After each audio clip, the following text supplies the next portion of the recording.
Assalamualaikum warahmatullahi wabarakatuh. Halo, perkenalkan nama saya Novia Dwi Nurhalisa dengan NIM 311191189 dari kelas 2D jurusan S1 Farmasi Stikes Bakti Tunasusada. Nah, di sini saya akan menjelaskan tentang sediaan salep sebagai obat bisul berdasarkan jurnal penelitian. Nah, pada jurnal pertama, di sini saya mengambil judul dari jurnal pertama itu judulnya adalah Inovasi Salep Ekstrak Cocor Bebek sebagai Obat Bisul. Peneliti yang meneliti judul ini adalah bisa dilihat di layar ada Rani Oktavrilyani, Heni Lutfiani, Aribian Syauki, Anissa Fitri, Rizky Setio, Dwi Pasari, Zulda Sarah Kusnamawati. Tahun jurnal ini adalah pada tahun 2017 dari jurnal Universitas Search Colloquium Universitas Muhammadiyah Magelang. Nah, latar belakang dari jurnal ini adalah untuk menguji aktivitas ekstrak daun cocor bebek Colonchei pinnate yang dibuat sediaan salep sebagai obat bisul, sehingga dapat memberikan gambaran secara langsung mengenai pemanfaatan daun cocor bebek ini dalam pengobatan dan sebagai pengayaan wawasan, karena selama ini daun cocor bebek hanya digunakan sebagai tanaman hias. Padahal tanaman ini kaya akan kandungan alkaloid, triterpen, glikosida, flavonoid, steroid, dan lipid. Sedangkan pada daunnya mengandung senyawa kimia yang disebut bufadienolides yang memiliki potensi sebagai antibakteri. Nah, formula sediaan dari ekstrak cobek ini bisa dilihat ya, bahan salep ada yang salep 1%, mengujinya salep 5% dan salep 10%. Pada salep 1% di sini kita lihat diberikan ekstraknya itu 0,20 gram. Lalu pada salep 5% itu 1 gram, pada salep 10% adalah 2 gram. Lalu ada adepslen. Salep 1% diberikan 2,97 gram, lalu salep 5% diberikan 2,85 gram, dan salep 10% diberikan 2,70 gram. Nah, diberikan juga paslin album, pada salep 1% diberikan 16,83, dan pada salep 5% diberikan 16,15, dan pada salep 10% diberikan 15,3. Nah, bahan tambahan yang digunakan dari salep ekstrak cobek ini adalah bahan utamanya berupa daun cocor bebek, lalu ditambah bahan penyari alkohol 70% dan aquades. Lalu bahan pembuatan salepnya itu adepsclens dan vaselin album. Lalu bahan uji antibakterinya ada median Muller Hinto standar 0,5 mc varian NaCl dan antibiotik amoxicillin 20. Nah, dari hasil penelitian dapat disimpulkan adalah berdasarkan hasil post hoc Turki HSD membandingkan kontrol negatif dengan perlakuan, terdapat perbedaan yang signifikan antara salep 5% dan salep 10%. Untuk salep 1% tidak menghasilkan efek penyembuhan, berbeda dengan salep 5% dan 10% memiliki penyembuhan. Nah, nilai rata-rata diameter zona hambat untuk kontrol positif lebih besar dibandingkan kelompok perlakuan, sedangkan uji post hoc Turki HSD yang membandingkan kontrol pasif dengan perlakuan salep 10% menunjukkan perbedaan antara kontrol positif dengan salep 10%, di mana kontrol positif memiliki hasil yang lebih efektif. Kelompok salep 5% bila dibandingkan dengan kelompok salep 10% menunjukkan tidak adanya perbedaan yang signifikan. Hal ini berarti kelompok salep 5% dengan 10% mempunyai efektivitas penyembuhan bisul yang sebanding. Lanjut kepada jurnal yang kedua. Nah, di sini jurnal kedua ini berjudulkan Uji Efektivitas Antibakteri Sediaan Salep dari Ekstrak Daun Quercen, yaitu dengan nama latinnya Muntingia calabura L terhadap bakteri Staphylococcus aureus. Nah, penelitinya di sini ada Nur Ulin, MBR, Trunpi, Nurdianti, Cucu Arum, Dwi Cahya. Tahun penelitian ini adalah pada tahun pada tahun 2020. Achievementnya tapi tanggal 2019, tapi dipublishnya itu April 2020. Nah, latar belakang dari jurnal ini adalah penyebab infeksi bakteri seperti Staphylococcus aureus daun kersen telah banyak digunakan untuk mengobati penyakit yang disebabkan oleh bakteri tersebut. Nah, menurut Zakaria tahun 2011 melaporkan bahwa daun kersen mempunyai khasiat hipotensi, antiseptik, antioksidan, antiproliferatif, dan antimikroba. Selain satu upaya yang dilakukan untuk mempermudah penggunaan daun kersen adalah dengan dibuat menjadi suatu sediaan topikal berupa salep. Nah, bakteri ini juga merupakan bakteri gram positif yang berbentuk bulat dan merupakan bakteri patogen utama pada manusia.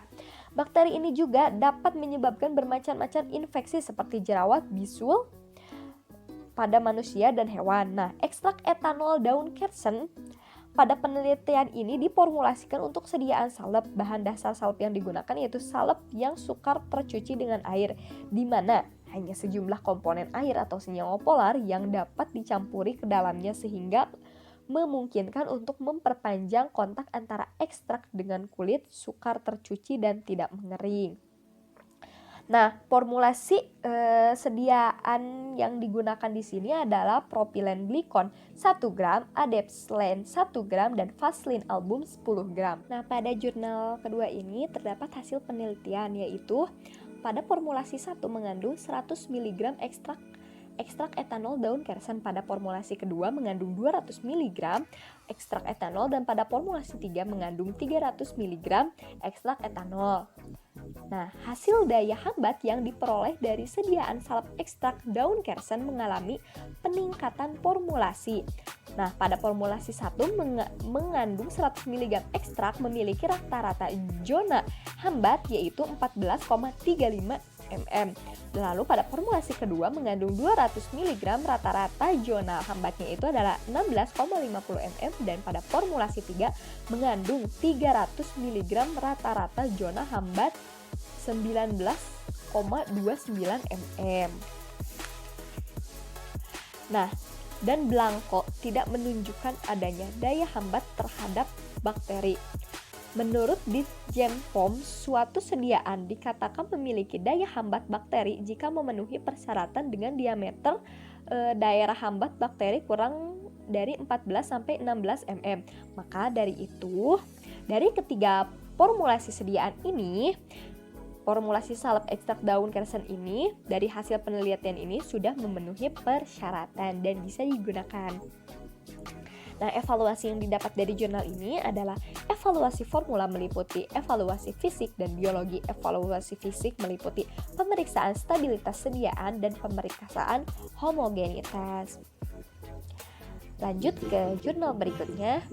Di sini judul jurnalnya itu uji aktivitas sediaan salep ekstrak etanol daun belimbing waluh dengan nama latin Averrhoa blim L terhadap bakteri Staphylococcus aureus. Nah, penelitinya adalah Zul Aspi dan Robiato Adawiyah Iskandar. Tahun terbitnya ini pada vol keempat nomor 1 Januari 2020 dari Jurnal Kesehatan Diamasi Makassar.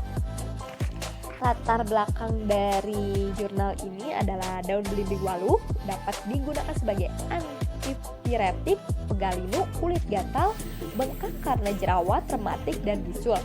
Daun belimbing waluh memiliki kandungan spolin, tanin, sulfur, asam forfat, oksida, kalsium oksilat, dan kalium sitrat.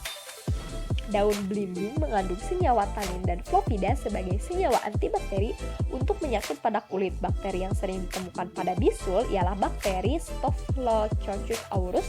Nah, bakteri ini merupakan penyebab terjadinya infeksi infeksi yang bersifat biogenik. Infeksi yang disebabkan oleh bakteri ini biasanya timbul dengan tanda-tanda khas yaitu peradangan dan nekrososis.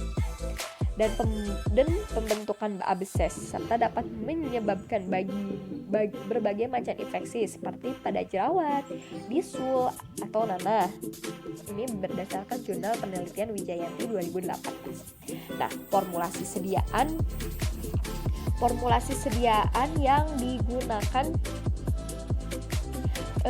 yaitu adalah aluminium foil, aquades, basis salep, kapas, kertas timbang, kultur murni, Staphylococcus aureus, larutan NaCl 0,9%, medium Na, NaCmCp per BSK, sediaan salep dan belimbing, waluh konsentrasi 2% sampai 3%, dan swab steril.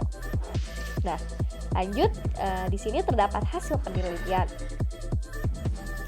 Nah, penentuan hasil uji aktivitas sediaan salep ekstrak etanol daun belimbing ini terhadap Staphylococcus aureus dilakukan dengan metode difusi agar menggunakan kertas cakram. Nah, zona bening yang berada di sekitar cakram kertas dilakukan dengan tujuan mengatur kekuatan hambatan salep terhadap bakteri. Klasifikasi respon daya hambat antibakteri yang dilihat dari zona bening terdiri dari 4 respon, yaitu sangat kuat, lebih dari 20 mm, kuat 10-20 mm, sedang 5-10 mm, lalu lemah kurang dari 10 mm. Dari hasil penelitian dapat kita lihat pada konsentrasi 1, pada konsentrasi 2% maksudnya terdapat 7,5, lalu pada konsentrasi 3% yaitu dengan rata-rata 9. Nah, dari kedua konsentrasi tersebut termasuk ke dalam kategori sedang karena zona hambat yang dihasilkan berkisar antara 5-10 mm. Nah, adanya zona hambat karena belimbing waluh mengandung zat kimia tanin dan flovida yang memiliki aktikositas antibakteri. Nah, pada evaluasi berdasarkan hasil penelitian yang telah dilakukan untuk diameter zona hambat untuk konsentrasi 2% yaitu sebanyak 7,5 mm dan konsentrasi 3% yaitu sebanyak 9 mm. Kontrol negatif tidak memiliki daya hambat sehingga dapat disimpulkan bahwa sediaan salep ekstrak daun belimbing waluh ini dapat menghambat pertumbuhan bakteri Staphylococcus aureus. Lanjut ke jurnal berikutnya yaitu jurnal keempat. Nah, di sini jurnal yang keempat ini adalah uji efektivitas sediaan salep ekstrak daun maina Clovis Cotoulet untuk pengobatan luka yang terinfeksi bakteri Staphylococcus aureus pada kelinci. Nah, penelitinya di sini ada 3 orang peneliti, Prataya Marpug Adeanen Wulur dan Pauline Freye Yamalin. Nah, tahun terbitnya ini pada 2014, vol 3 nomor 3 Agustus dari Jurnal Ilmu Farmasi. Latar belakang daun maina ini memiliki kandungan flavonoida, tanin, triterpenoid, steroid, dan minyak atsiri yang mampu memberikan efek antibakteri. Penelitian ini bertujuan untuk membuat salep dari ekstrak daun maina. Tanaman maina mengandung senyawa-senyawa yang berkhasiat sebagai antibakteri, diare, bisul, infeksi telinga, wasir, maupun sebagai penambah nafsu makan. Nah, formula sediaannya itu bisa kita lihat ya.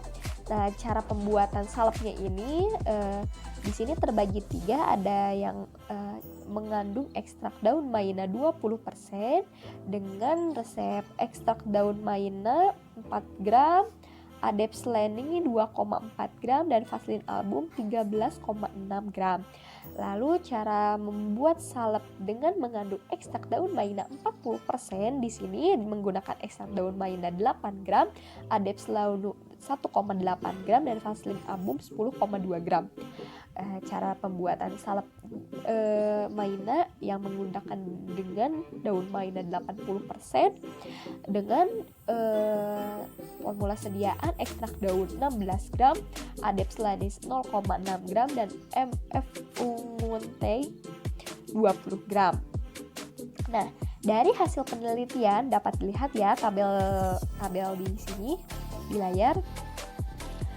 Pengukuran panjang luka pada tabel 1 untuk semua kelompok perlakuan pada perubahan panjang luka atau mengalami penyembuhan, di mana pada hari pertama luka untuk semua kelompok perlakuan masih terbuka dan pada hari keempat tepi luka untuk semua perlakuan mulai menyempit. Perubahan paling signifikan dilihat pada hari ke-6 di mana luka tertutup sempurna. Nah, diperoleh pada SEDM 80%, sedangkan pada gentamicin salep SDM 20% dan SDM 40% belum tertutup sempurna, tetapi untuk luka yang diberi salep sampai hari ke-8 belum terjadi penutupan luka secara sempurna pada kelinci. Artinya di dalam salep ekstrak daun maina ini mengandung zat aktif yang mampu meningkatkan aliran darah ke daerah luka dan juga dapat menstimulasi fibroblast sebagai respon untuk penyembuhan luka. Sebaliknya, daya penyembuhan luka terinfeksi pada kelinci yang paling rendah terdapat pada luka yang diberi dasar salep. Hal ini terjadi karena kelompok luka yang diberi dasar salep tidak mengandung bahan atau zat berkhasiat untuk menutupi luka, dan kelompok ini juga mengalami penyembuhan luka yang ditandai dengan mengecilnya panjang luka pada kelinci. Artinya, tubuh yang sehat mempunyai kemampuan alami untuk melindungi dan memulihkan dirinya sendiri. Lanjut kepada jurnal terakhir, yaitu jurnal yang kelima. Di sini berjudul uji sifat fisik dan antibakteri salep ekstrak daun katuk Sauropus andegrummer. Nah, peneliti di sini terdapat 3 orang peneliti, yaitu Saifuddin Zuhri, Kencana Murni Saridewi, Nurul Hidayah. Tahun terbitnya itu pada 2018 pada vol ke-9 nomor 1 dari Jurnal Ilmiah Kesehatan JIK. Latar belakang penulisan jurnal ini adalah untuk menemukan bahwa daun katuk memiliki kandungan tanin, spononin, flavonoid, dan alkaloida yang mengandung dan memberi efek antibakteri. Salah satu bagian daun katuk yang dapat digunakan sebagai pengobatan yaitu daunnya. Karena berdasarkan penelitian Susanti dan kawan-kawan pada 2014 membuktikan bahwa dalam tanaman katuk positif mengandung senyawa golongan alkaloida, triterpenoid, sponoin, tanin, valifenol, glikosida, dan flavonoid. Tanaman katuk dapat diekstraksikan dengan menggunakan metode maserasi. Nah, di sini terdapat formula sediaan. Di sini dibuat 3 formulasi ya. Pada formulasi pertama diberikan ekstrak kental 10 gram dan malam putih 6,8 gram, adepslen 2,552 gram, steril alkohol 2,552 gram, oleum rus 0,04 gram, propil probalin 0,04 gram, dan vaselin putih 76,456 gram. Pada formulasi kedua, ekstrak kental 15 gram, malam putih 6,8 gram, adepsleane 2,552 gram, steril alkohol 2,552 gram, oleum rose 0,04 gram, propil paraben 0,04 gram, dan vaselin putih 72,65 gram. Pada formulasi ketiga atau formulasi yang terakhir, ekstrak kental 20 gram, malam putih 6,8 gram, adepsleane 2,552 gram, steril alkohol 2,552 gram, oleum rose 0,04 gram, propil paraben 0,04 gram, vaselin putih 67,65 gram. Nah, hasil penelitian di sini menunjukkan pada salep sebenarnya pada hasil penelitian ini disebutkan bahwa pembuatan ekstrak daun katuk dilakukan dengan menggunakan metode Maesari ini dengan pelarut etanol 70% selama 5 hari dan dilakukan pengadukan setiap 24 jam. Dan penggunaan pelarut 70% ini karena etanol 70% lebih efektif dan ekonomis untuk ekstraksi bahan kering daun, batang, dan akar. Proses Maesari ini dilakukan menggunakan botol kaca berwarna gelap dan penyimpanan di tempat yang terlindung dari cahaya untuk mencegah pengurangan zat aktif oleh cahaya matahari. Dari proses Maesari dihasilkan ekstrak kental daun katuk sebanyak 120,094 gram dengan randemen sebanyak 12,094 gram. Nah, salep harus mampu menyebar dengan baik tanpa adanya tekanan sehingga mudah untuk dioleskan pada kulit. Daya sebar salep baiknya itu 50 mm sampai 70 mm. Berdasarkan uji daya sebar salep setelah ditambahkan beban garam, beban sampai salep tidak menyebar yaitu 200 gram dari ketiga formula. Pada formula 1 memenuhi standar daya sebar salep yang baik karena konsentrasi ekstrak daun katuk yang rendah sehingga mempunyai daya sebar yang paling luas, sedangkan pada formulasi kedua dan ketiga tidak memenuhi syarat daya sebar salep yang baik karena konsentrasi ekstrak daun katuk yang lebih tinggi sehingga menyebabkan penyebaran kurang luas. Pada penelitian formulasi salep antibakterik ekstra etanol ini, semakin tinggi konsentrasi ekstrak akan menyebabkan salep semakin kental dan penyebaran kurang luas. Daya penyebaran berbanding terbalik dengan viskositas sediaan. Karena semakin rendah viskositas maka semakin tinggi daya penyebarannya. Nah, evaluasi yang terjadi pada jurnal ini adalah ada uji homogeneitas salep, uji daya lekat salep tabel, pada uji beda daya lekat dan uji beda daya sebar, uji daya sabar, uji antibakteri dan uji viskositas. Ini beberapa daftar pusaka yang saya gunakan. Nah, terima kasih atas waktu dan kesempatannya. Mohon maaf apabila banyak kesalahan dalam pengucapan atau pembacaan kalimat. Terima kasih. Wassalamualaikum warahmatullahi wabarakatuh.